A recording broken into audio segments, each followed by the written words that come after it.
Welcome to Module 7, You as an Adoptive Parent.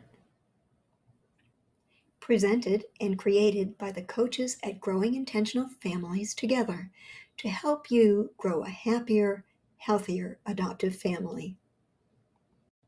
Hello, it's Coach Gail Swift again. Welcome to Module 7. I will again offer a voice of experience guiding you through this final and very important module, which is titled You as an Adoptive Parent. As you dream about adopting a child, you probably have great curiosity about what it will be like. In what ways will it be similar to regular parenting, and in what ways will it be different? Well, let's get started so you can find out. As you anticipate becoming a parent to an adopted child, perhaps you also feel a shiver of doubt or fear. A flurry of questions might dart through your mind. Am I up to the task? Can I love a child not born to me? Will I fall in love immediately, or will it take time? That's normal, and it shows that you are ready to do the hard work of becoming an informed and competent adoptive parent. Throughout this course, we've been showing you how adoptive parenting differs from parenting a child born to you and why this distinction matters. Feeling that we belong is a core blessing of family, yet one that can be tricky to nurture in an adoptive child. Consider in which groups you feel as if you genuinely belong and those to which you yearn to gain entry but feel marginalized or excluded. It's one thing to imagine, for a holiday like St. Patrick's Day, that we are part of an in-group. The quest for belonging, genuine belonging, however, is more complicated and significant. This sense of feeling welcome, being known intimately, and accepted unconditionally is more valuable than the proverbial leprechaun's pot of gold at the end of the rainbow. As adoptive parents, we must help our children develop a healthy, integrated sense of self, help them develop a genuine sense of membership in our families, and assist them in identifying a place in their biological family as well. We can validate their efforts to embrace an arc of connection from their roots to their current selves. As adoptive families, we are, by definition, a blended group. We must all learn to appreciate and integrate the various strains of personality, culture, language, and race that converge to make each of us who we are, unique, irreplaceable, and worthy of unconditional love. Each of us, parents and children, must accomplish this individually as well as a family. The legacies passed on by all of our families of origin matter to each of us. They matter to all of us. A cohesive family weaves these separate strands into a beautiful tapestry. It will be helpful to think about adoption not simply as the arrival of a child into your family, but as the lifelong journey that you will share together. Parent with both the short term and the long term in mind. Enjoy the day-to-day interactions of raising a child from the early years when they believe in you wholeheartedly, when a hug, a kiss, and a Band-Aid can soothe most of their hurts. When they are little, you will be the one captaining the family ship. Eventually, this dynamic will shift until they will fully manage their own lives. Once they become adults, they will have thoughts and feelings about being adopted and how it was handled within the family. Adult adoptees say that when their adoptive parents welcomed robust conversations about adoption, the gains and the losses, the joys and the heartaches, their attachment to and love for their parents grew. Make sure they can always feel like they can turn to you for support, for information and acceptance. Normalize conversation about adoption, the challenges as well as the blessings. Nurture their roots so when it comes time to fledge the family nest, they will want to return home and stay connected. Build enduring bonds so they will continue to welcome you to share their adult lives. Parent in a way that your children will want to be like you when they parent their own children. Be sure that your field of vision as an adoptive parent allows you to see a detailed and expansive picture. Of course, enjoy the benefits that adoption brought. After all, it's how you will create your family. And also be sure that you see the messiness, the struggles, the challenges, and permit your children to mention the hard and sad parts along with the happy ones. Some adoptive parents only want to talk about the benefits of adoption and discourage their children from talking about which aspects of adoption are hard for them. Please remember to broaden your lens to include a more complete picture. You and your child will benefit in the long run. It is common for adoptive parents to think of adoption simply as the method by which they built their family, an event with a beginning point and an end point, and for parents to see adoption as something done to or for their child. In fact, however, adoption transforms everyone in an adoptive family. It realigns the life trajectory of all family members. Each is reshaped by the experience. Adoption policy, regulations, and laws will touch both parents and children. All of them will feel the impact of social attitudes regarding adoptive families and by the impact of the differences as well as the similarities that the adopted child brings to the family. Adopting a child adds complexity to your lives.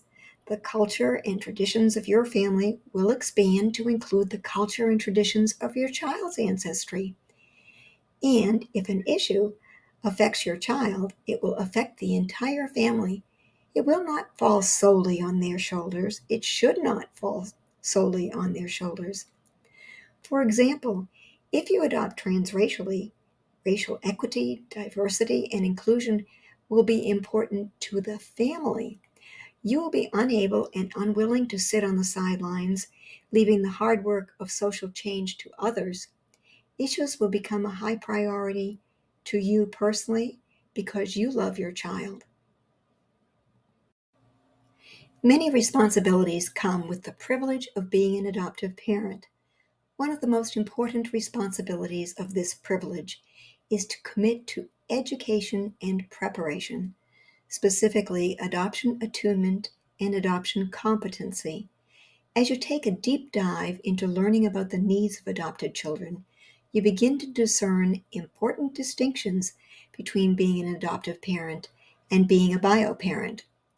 Your understanding of these differences shapes your ability to be the parents your children need. The more informed you become, the more competently you will be able to parent. In addition to educating yourself to prepare for your role as an adoptive parent, it's also vital that you educate those who share your life beyond your immediate family. The knowledge and understanding that most people have about adoption is incomplete and usually includes inaccuracies and errors. The dominant cultural belief views adoption as totally benign, a win-win for everybody. Now that you have nearly completed this course, you have a much more balanced understanding of adoption and realize that along with gains, adoption also imposes losses. Once you adopt a child, you will want to be sure that family, friends, schools, and churches update their understanding of adoption to one that is fact-based and acknowledges and validates the emotions and vulnerability of all involved. This will enable them to support you and your family competently. When people learn that you have adopted, they will be happy for you. Most likely, they will also be full of questions about the adoption process, the costs, the requirements, and of course, about your new child and what caused him to need to be adopted. It is almost automatic to want to answer the questions posed. You feel happy, excited, and proud, and you want people to be warm, welcoming, and empathetic towards your child. This often leads to oversharing. One thing you will want to learn to do is to be vigilant about curating your child's story. It belongs to him. Others do not need and should not have the details of your child's life. They should be kept private. Keep in mind that in this digital age, it is particularly important that such personal, private details never be shared online. Put yourself in his shoes and imagine how it would feel if your personal family secrets and dirty laundry were being shared. When an adoption occurs, it is always because the child and his or her birth parents faced difficult circumstances. That's a given. So there will always be difficult, perhaps even tragic events in an adopted child's pre-adoptive life. These should remain private. As the years pass and you face difficulties as a family, as every family does, you will be glad that you honored your child's right to privacy. On the other hand, parents who were not vigilant usually come to regret it, as people can, and do, use the information to judge your child or his birth family negatively. It will color how they see, value, and interact with him. Finally, before you share any information with family, friends, teachers, or anyone else, be absolutely sure that it is essential to your child's welfare for that person to know that information. You will be glad you held the line. Just because a question is asked does not mean it merits an answer. Here are just a few of the intrusive questions people feel free to ask adoptive parents. How much did she cost? Are you going to have children of your own? Was her mom on drugs?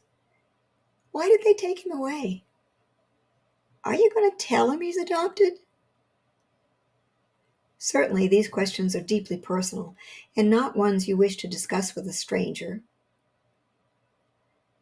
But even friends and family will sometimes ask similarly intrusive questions too. Remember, the details of your child's story are personal and private. Do not overshare. Once information is out there, it cannot be taken back. You may be inclined to answer general questions about adoption. However, be aware that many conversations may only be appropriate between adults, and they should not occur in front of children. Any conversations overheard by a child should later be discussed in the privacy of your home to help them understand what you said and why you said it. In Module 5, we mentioned the 7 core issues in adoption. Much research has been done to explore their impact and to find ways to help adoptees and their families cope. Your understanding of these issues can inform and adjust your parenting in a way that benefits your child. You can parent with greater empathy and effectiveness and in a way that your child feels secure and connected.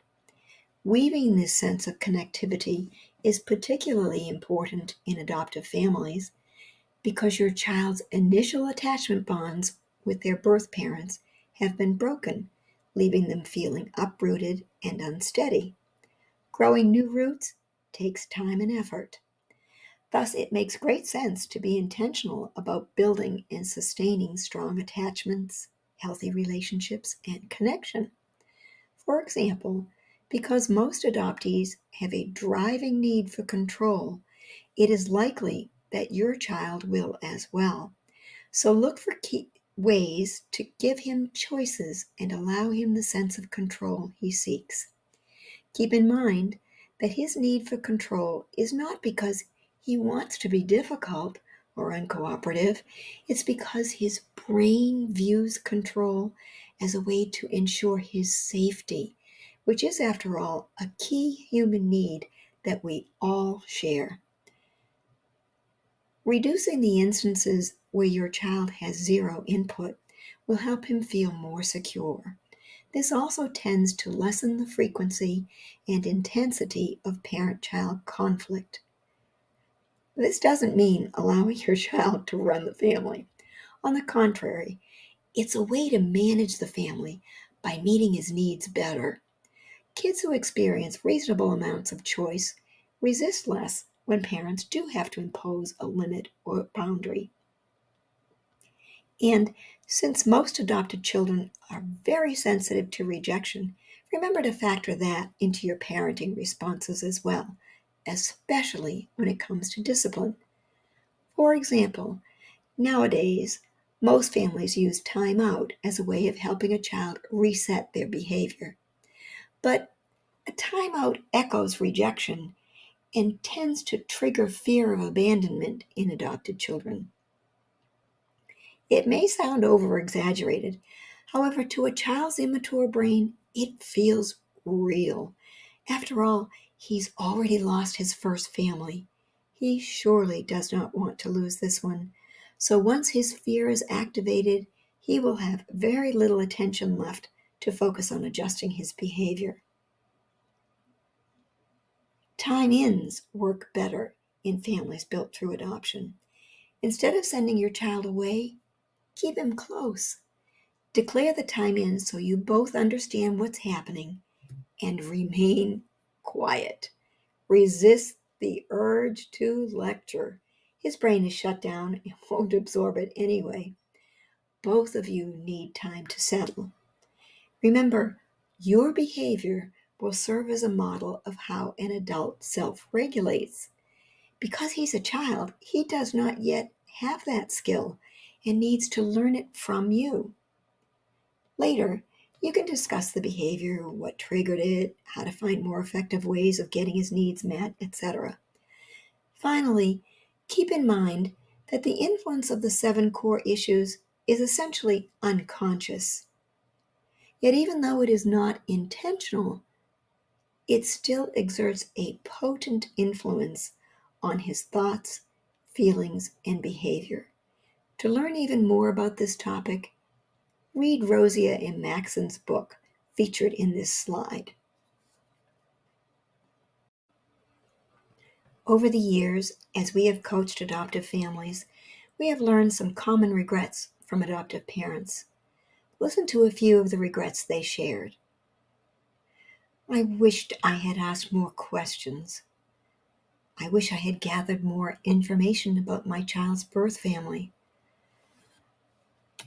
I wish I'd been more open about discussing the hard parts of adoption with my child so they didn't feel like they were so alone. I wish I had prioritized creating our own family traditions instead of expecting my kids to adapt to fit the traditions of my extended family. I wish I had not shared so much of my child's story. I wish I had realized that adoption did matter, that it required us to look with new eyes and to parent with a new blueprint. We appreciate that these folks were willing to share their insights. And since perfect parents do not exist, you will likely make some mistakes. And you can learn from their experiences so you don't have to have the same regrets. The journey to adoption is rarely a direct one. Most people come to adoption after infertility, which means repeated cycles of dashed hopes and shattered dreams. Infertility treatments also exact a toll on a family's finances as well as their mental and physical health. These all leave scars, and their impact reverberates through time. Adoption provides an infertile couple with a family, but it does not cure infertility. If adoptive parents stuff all of this emotional fallout and their grief, it doesn't get processed. It becomes one of those rocks hidden under the stream of life, causing turbulence and wreckage. Consider this example. Many adoptive moms are surprised to see how certain life milestones in their daughter's life can trigger painful thoughts and feelings within the mom. A daughter's first period can activate the mother's sadness about her own infertility. The joy the mother feels at her daughter's maturing coexists with the facts of an infertile mom's own life history. It's far better for the mom to own up to those feelings and process them so it does not subconsciously color her relationship with her daughter. Unhealed trauma can create a great deal of havoc in a family. When we face these challenges, we can work through them. They become a chapter in our life instead of the whole story. When you anticipate the arrival of your child, you feel a flood of excitement, joy, and delight. You probably assume that your extended family will be equally enthusiastic. Sadly, this is often not the case. The way you prepare for and welcome your child matters. Taking this course shows that you realize preparation is about more than decorating the room and buying furniture. You understand that learning about adoption complexity and attuning to your child's adoption connected needs is essential. What also matters is the way your extended family and friends welcome and respond to your child. The hard reality is that sometimes family and friends are not as enthusiastic and welcoming as you might expect. Sometimes they are distinctly against the idea of your adopting. If this is the case, you will want to do what you can to educate them and change their mind.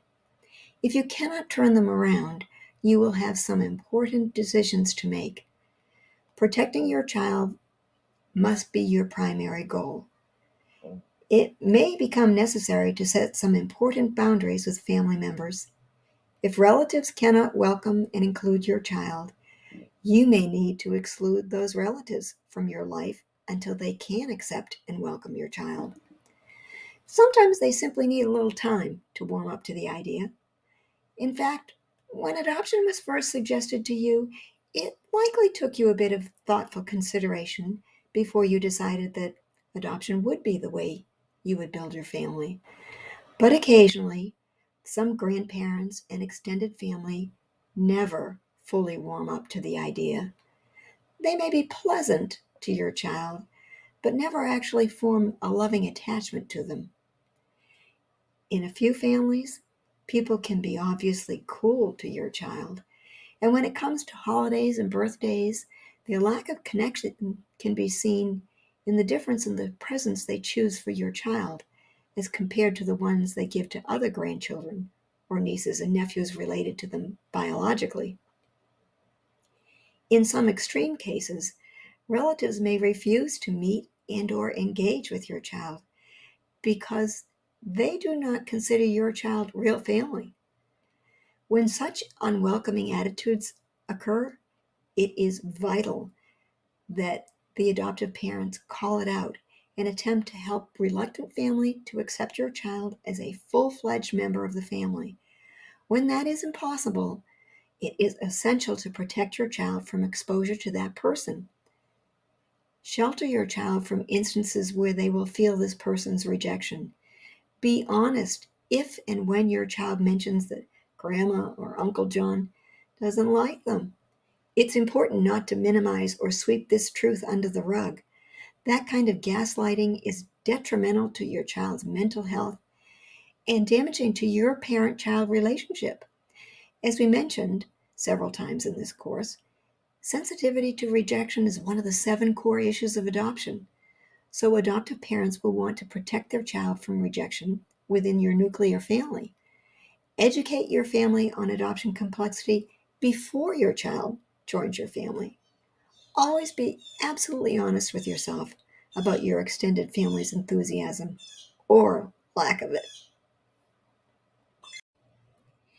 DNA engineered us to seek out connection. In fact, human survival depends upon it. We know connection is life-affirming and life-sustaining for infants and children. It's pivotal for all of us. In many ways, parenting a child is similar whether they were born to us or whether they were adopted by us. It is also true that adoption creates some unique differences for parents and children, and only other adoptive parents or other adopted children will truly understand what we are experiencing. That shared experience is very affirming. Only another adopted parent can really appreciate the complexity, challenges, and rewards of honoring an open adoption agreement. Only another adoptee can appreciate all of the dimensions of the adoptee experience. They are the experts, not us. When we find our people, those who are part of our community, we feel an empathy and an understanding. They get what we are going through. Their empathy comes from lived experience, not academic learning or something someone told them. Community provides a healing sense of being seen or heard that can sustain us through the difficult times and magnify the joys of the good times. David Augsburger says, quote, being heard is so close to being loved that for the average person, they are indistinguishable, unquote. When an adopted person feels seen and heard as their authentic selves, they feel known and validated. Community alleviates the feeling of aloneness and offers the balm of belonging. So seek out community for you and your kids. You will all benefit. Probably few relationships are as complicated as that between mothers and their children. In our culture, mother love is revered as one of the highest connection relationships. For those of us who became mothers through adoption instead of biology, we experience additional layers to our parent-child relationships. Of course, we love our children, and sometimes we worry that our children won't think of us as a genuine mother. This can spark feelings of competition and rivalry towards our child's birth mother, which stresses our child. They notice. We invite you to hold your children's birth mothers with kindness. Without her, you would not have your child. Remember this fact when messy emotions like jealousy or fear come to mind. From one mother to another, give her grace, generosity, rapport, acceptance, compassion, and empathy. Understand that your child's birth mother is a permanent part of your child, even if her only presence is her shared DNA. Your child will value both of their moms, you and her.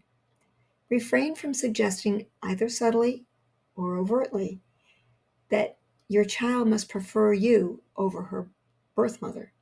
Instead, love your child enough to honor their connection to and need for their birth mother. As you anticipate the electrifying excitement that you will feel when you get the phone call about your child, and how friends and family will share and amplify your joy, pause for a moment to consider how your child's birth mother will feel. It's unlikely there will be a celebration of her child's birth or gathering of friends and family to welcome her new baby. For her, it will be a time of heartbreak, separation, and grief. This is another example of how adoption is a both and experience. Before an adoptive family is formed, a birth family is shattered. Adopted children belong to two families. While adopted mothers feel joy, birth mothers feel loss, grief, and sadness. It is an act of compassion and generosity if, in the midst of your great blessings and happiness, you can muster deep empathy for your child's mother. When you treat her with respect, kindness, grace, you are loving that part of your child which originated in her and will continue to be a part of your child forever. Check the resources for this module for a link to a blog on this topic.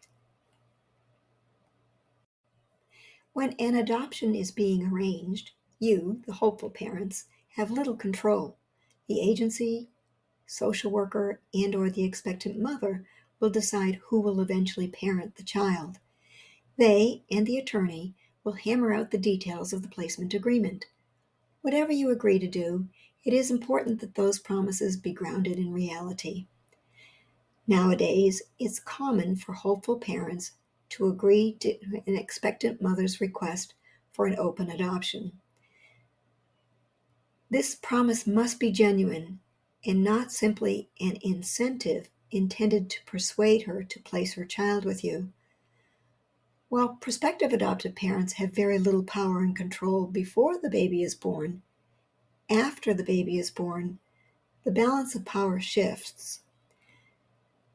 Sustaining an open adoption is never easy. The logistics are daunting, emotions run high, situations are constantly changing. Some adoptive parents break faith and suspend the promises made in the pre-placement agreement.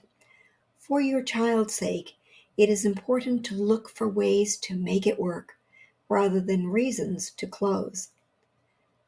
Although in most states an open adoption agreement is not legally enforceable, strive to honor the spirit of the agreement as much as the letter of the agreement.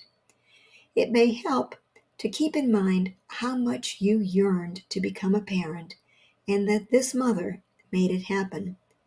If her circumstances were better, she would be the one snuggling your child and enjoying their growing up years, and you would be the one with the empty arms. Always maintain your compassion for her loss. For example, if you committed to sending photos, send nice ones that reveal your child's face, not just the back of their head. And yes, we have heard of adoptive parents who did exactly that. Follow the golden rule. Treat birth parents as you would want to be treated if the circumstances were reversed. As we have mentioned throughout this course, adoption means living a both-and perspective. This is another example of the both-andedness of adoption. For most of us, adopting feels like the end of our yearning and our hurting. It is joy personified.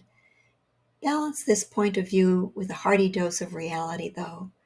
Remember, before a child can join an adoptive family, he or she must first be severed from their birth family. Regardless of how awesome, how necessary, and how beneficial their adoption might be, it is rooted in grievous loss. Yes, let your child know you are thrilled to have been able to adopt him, and also let him know that you understand that he has some hard emotions like grief, sadness, anger, shame, etc. Make room for him to lean on you and share these complicated feelings so you can support him in working through them and so they do not need to shoulder it alone. Let's remember that whatever our experience of adoption through the years may be, it is likely dissimilar to our children's experience, and they can both be true and valid at the very same time. For example, a child's arrival day in the adoptive family. On that day, adoptive parents feel excited, happy, but the child may feel a very mixed bag of feelings, and the birth family will also have an entirely different set of feelings. All are valid. Adoptive family life definitely demands lots of flexibility, starting with the complete rearranging of your current life once you get the phone call informing you that a child has been matched with you and is ready to come home. That's just the beginning of a lifetime of learning to be flexible. Self-awareness helps you recognize how your behavior, beliefs, and expectations are contributing to the family dynamics. Curiosity opens you up to seeing and learning more and brings you a deeper understanding of what needs, thoughts, and feelings are causing your child's behaviors. This opens up the path to solutions and growth. Patience. Oh, yes, you will need patience in abundance now while you are moving through the process and throughout the years of actively parenting. Empathy, well, we've mentioned empathy several times before. It's the lubricant that smooths the relationships. This ability to place yourself in other people's shoes help forge good solutions and workable compromises. And finally, teachability. Being able to be open to new information and to set aside certainty opens hearts and minds and leads to deeper understanding, trust, and connection. Picture for a moment the day you bring your child home. Imagine the unparalleled joy you will feel. You can probably easily see yourself showing him off to your delighted family and friends, and feel that urge to love and protect them with every fiber of your being. His arrival day will be one of your first opportunities to consider how to attune to your child's needs. So pause to consider this homecoming from your new child's point of view. To him, you are still basically a stranger. It will take him some time to get used to you and to see you as his parent and his source of comfort and safety. So it is in the entire family's best interest to delay the big gathering for at least 4 to 6 weeks. Use that time to build familiarity and trust with your new child before you introduce him to a crowd of strangers, which understandably would be frightening and overwhelming for him. Choose instead a virtual meet and greet for now. Schedule your big celebration for later.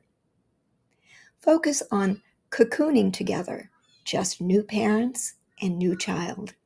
Concentrate on becoming acquainted and growing the trust and security that will connect you as a family. You can help your child feel secure during and after the transition process by minimizing as many stresses as possible. Be intentional and creative in finding ways to grow his sense of trust in and familiarity with you. One way you can help is by using a baby's senses, all of them. They provide powerful channels of communication. Weave a web of familiarity to ease your child's transition into your family. As their comfort level with you grows, their stress levels will decrease. Sadly, nothing can completely eliminate the pain and grief that all adopted children feel due to their separation from their birth mother and first family. And remember, even infants will grieve. Let's look at ways to use each of the 5 senses to help your child adjust to your family. We'll start with hearing. If possible, request recordings of common sounds from the baby's pre-birth environment. Include his birth mother's voice. This is your baby's most familiar sound. Use it as a bridge to smooth his path to attachment to you. These familiar sounds will help to comfort and calm your child and will ease his transition into your family. Sight. Keep photos of his birth mother and relatives. Having these pictures helps to eliminate the constant scanning of crowds, wondering if a birth relative might be among the group. Include mementos and items that reflect your child's birth culture. Touch. This is a confusing and stressful time for your child, so remember, do not play pass the baby around. Time to show off your baby will come later and will be sweeter for all of you because you waited. Initially, have just one parent do most of the holding and hands-on care. This speeds up the trust building for baby. Gradually allow the other adoptive parent to physically care for baby. This cocooning time is critical for reassuring baby while he or she works through the grief and shock of separation from his birth mother, and for building strong attachments to you. You are encouraging healing and planting the seeds of trust. Maintain this cocoon of intimacy and consistency for your baby. Maximize skin-to-skin contact and avoid hard plastic carriers. Instead, use a sling or a wrap. Also, remember his or her world has been turned upside down, so your consistent and prompt response will teach him that you are his safe haven in this tsunami of change. Please do not leave him to cry it out. This is the beginning of the attachment process and is how you will teach him that you are a source of reliable comfort. Let's continue with smell. Identify scents from his or her pre-birth environment and include them in your home. Request an article of clothing worn by his birth mother to use as a comfort item. Oh, and do not wash until health issues make it absolutely necessary. Limit the fragrance you wear to a single favorite. Dab that scent on baby's linens. Capture the smell of foods that were his birth mother's favorites. Taste. Identify his birth mother's favorite foods. When appropriate, introduce them to baby. Finally, although not sensory-based, make a concerted effort to gather information. This may be a limited window of opportunity, so get as much data from birth relatives as you can. Pictures, social histories, even letters. Adult adoptees tell us that even the smallest and seemingly insignificant item can have profoundly significant resonance for them. The information in items which you gather preserves their history and demonstrates that you valued them because you knew they would value them. What is important to them must be important to you. So treat their artifacts with respect and care. Enjoy the journey. Adoption is a complex, beautiful way to build a family. Let's continue to think about the day your child will join your family. Many adoptive parents like to celebrate the day. Sometimes the celebration will include a special family meal, some cake and ice cream, and perhaps even a small present. Other families pull out all the stops and host a big party. As we have been mentioning throughout this course, adoption is complex for your child. So even if the day your child joined your family is not the same day he was removed from his first family, the two experiences will remain inextricably linked. He will have many strong feelings about it. Joy will coexist with grief, appreciation with anger, etc. Because of this duality, some children do not enjoy having the day commemorated. They do not want a grand spectacle. They may not be able to hold it together at a party, even if it is small. They prefer privacy and time to feel all of their mixed emotions in solitude. Some children, though, do enjoy commemorating the day in a small family-only gathering. Their feelings and opinions will evolve over time as they begin to grasp all of the ramifications of being adopted. So check in with your child every time and decide each year how you will want to commemorate the day. If they desire no celebration at all, then have your own celebration in private. Language matters here, too. Some names that we have heard people use to identify the day are Michael's Arrival Day, Jenna's Homecoming Day, Isaac's Family Day. We have also heard the term Gotcha Day and believe it is an unfortunate phrase because it focuses on the parent's acquisition of the child like a present or possession. One of the things you eagerly anticipate as a parent is creating an affectionate, loving, reciprocal connection with your child. You want to feel mutually attached. The term attachment style refers to a pattern of interaction between connected individuals. The attachment styles that you had with your own parents will strongly influence the attachment style you will build with your adopted child. To encourage a secure attachment, it is helpful to have an awareness of your own patterns and tendencies and how stress influences them. Because, let's face it, parenting is stressful. Attachment is built through repeated cycles of a child expressing a need and you, as a parent, meeting the need effectively. For example, a baby cries. You respond by checking to see if they need a diaper change, are hungry, cold, frightened, in pain, lonely, etc. Over time, your child comes to know that he can rely on you to meet his needs promptly and with kindness and affection. Sadly, in some families, this does not happen. The adults may be unresponsive or inconsistent, even neglectful or abusive. Obviously, this leads to the child feeling mistrust, doubt, or fear of the parent. Instead of a secure attachment style, the child may develop one of the other types of attachment: anxious, avoidant, or ambivalent. A great deal has been written on this very complex subject. The important thing to remember is to be consistent and intentional in meeting your child's needs. Check out the Attachment Project The website is listed on the resource slide. At the beginning of this module, we discussed why it is important for you and your partner, if you have one, to clarify and define your family values. They'll infuse all of your parenting decisions and actions. Your children will learn them by watching you live them out. Many of the families we coach also post their family values someplace where the family can regularly see them as a silent reminder. Some families also put their values list to music and turn it into a kind of family cheer. For example, everywhere we go, people want to know who we are. So we tell them we are the Lowells, mighty, mighty Lowells. We love each other. We do our best. Pardon my singing, but you get the idea, right?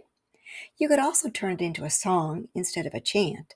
Whether you opt for a cheer or a song, your little ones will enjoy it and will help them to really embed your values in their minds. Here's another tip. Whenever you observe your children living out one of your family values, let them know you saw their behavior and that you were glad to see it. Now, you don't need to create a singing version. However, I can tell you from personal experience, little ones love singing their family song. And in the process, the words and the values they represent become ingrained in their hearts and minds. Give it a try. Once again, we invite you to listen to the perspectives and insights offered by our colleague and adoptee, Sharon Butler Obaze. Although she cannot speak for all adoptees, many other adult adoptees report similar experiences. Sharon encourages adoptive parents to teach family values to your children because they're the tenets that will hold your family together. Sharon's family ate together every night and had discussions around the table. She could count on her mother's reactions and consistent beliefs about good and bad situations. Plus, her mom's words matched her actions. This offered Sharon a great example to follow. Sharon's family had clear values. She saw integrity, loyalty, kindness, generosity, friendship, accountability, and fairness in action. She says that what stands out above everything else were that these discussions reflected her family's values. She and her siblings were taught to be kind to adults and others whom they met in school, church, or at their front door. Their neighbors served as their support group, providing the comfort of community and belonging. Their priorities reflected their family values. For example, they could only watch TV on Saturday and then only after they'd completed their homework. Sharon's family had schedules for everything, but one aspect that was ignored was handling microaggressions. When people said hurtful things, they were expected to grin and bear it and more or less turn the other cheek. Her parents had learned this approach growing up in diverse neighborhoods where they had been the only household with people of color. Her parents' approach sent mixed messages to their children about their worth. Microaggressions were generally attributed to what was happening outside their door, but in fact, sometimes these things happened within their own circle. As Sharon's comments highlight, not addressing these things caused Sharon and her siblings pain and left them without a way to stand up, talk about, and address these complex issues. We hope that this course has touched your heart and opened your mind to a deeper, more empathetic understanding about what it means to be an adoptive parent. One of the most important points we hope you take from this course is that adoption is complicated, especially for your child. It is not all rainbows and roses. Therefore, one of the most generous acts of love you can give your child is to acknowledge this complexity and be their safe harbor, the one in which he can find safety and welcome. Once you adopt, a new reality unfolds, braiding and blending aspects of nature and nurture. Welcome to adoption in the family journey of a lifetime.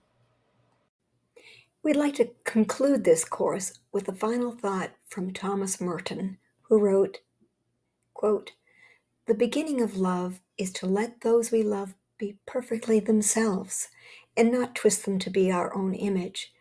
Otherwise, we love only our reflection of ourselves we find in them. Whenever you are making a parenting decision, imagine you were in your child's shoes. Recall how you felt waiting for your parents' reaction, decision, or punishment. Then ask yourself, what would best serve my child in this moment, and how will I express my response in a loving way? Once again, we visit the important conversation questions. First, after completing this module, what are you thinking about the most? Second, what aspect of this module surprised you and why? And third, how will you put what you learned in this module into action? Here are some closing thoughts from each of our coaches. Coach Sally reminds us that as adoptive parents, we are part of a greater whole. This does not diminish our role as parents, but rather enhances it. Coach Sharon says, teach your children your family values. Show them in action consistently. Coach Susan says, keep an open mind and an open heart. You'll need both as an adoptive parent. And I add, parenting an adopted child requires love as well as a deep commitment to understand and meet their unique adopted connected needs. Thank you. We invite you to reach out for individual coaching if you want someone to walk along with you through the steps of the adoption process, or if you want to learn in greater detail how you can best prepare for adoptive parenting. Thank you for listening. Many references were used in this module. Please check them out to learn even more about the concepts we have explored here. As you complete this course, we invite you to consider individual coaching to help support and guide you through your adoptive parenting journey. We want you to know that we are here for you as a neutral, informed, experienced party, able to provide you with individual, personalized coaching. Perhaps you want help with a unique situation, or perhaps you want to explore the concepts presented in this course in greater detail so you can prepare to be the best parent you can be. Whatever your reason, we welcome the opportunity to work with you. Reach out to us today. This course was created by Growing Intentional Families Together, LLC. The information provided is not intended as medical, therapeutic, or legal advice. This presentation may not be shared or broadcasted without written permission. Address inquiries to us at giftcoach@giftfamilyservices.com. Thank you. Remember, adoption-tuned parenting helps grow happier, healthier adoptive families. Please check out our website for more courses and resources at giftfamilyservices.com. Thank you.